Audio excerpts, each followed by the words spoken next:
con mình làm bánh nướng chảo nha. Dạ. Để ngày mai đi biển chơi nha. Dạ. Rồi bây giờ con đổ này vô cho mẹ. Đó, con đổ vô. Đó, đổ vô.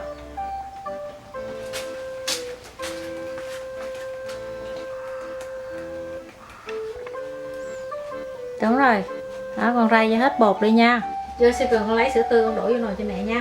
Dạ. Bây giờ con lấy bơ nè. Con lấy bơ con đổ vô cho mẹ nha.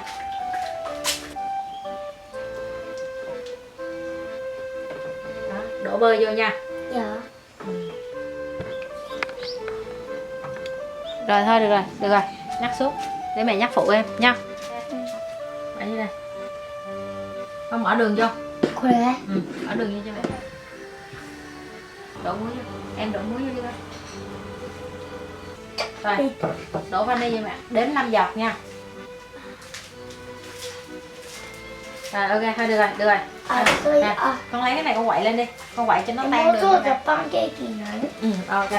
Con lấy con quậy cho nó tan đường cho mẹ. Con đổ nước sữa này vô đi. Dạ. Đổ đi nè. Cái này đổ vô đây nha. 맞아요. Đúng rồi, con quậy lên. Em nói chết là tamago이래요. Đúng rồi. Nè, con lấy cái này, con lấy cái này, con quậy nha.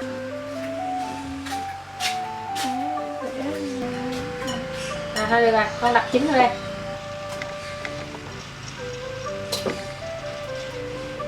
Được không? Dạ. Rồi ok. 맞아요. Rồi, quậy lên đi. Giờ nướng nha. Giờ nướng, bỏ lên chảo nướng nha con. Em đổ vô đây.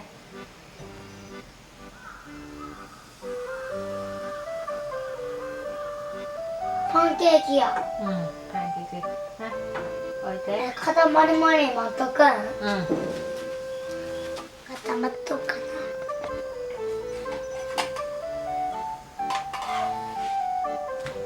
Dạ thơm. 아치.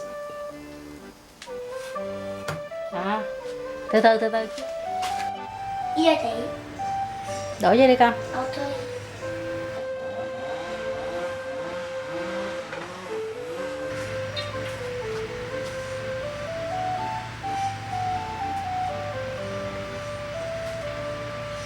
食べてみ。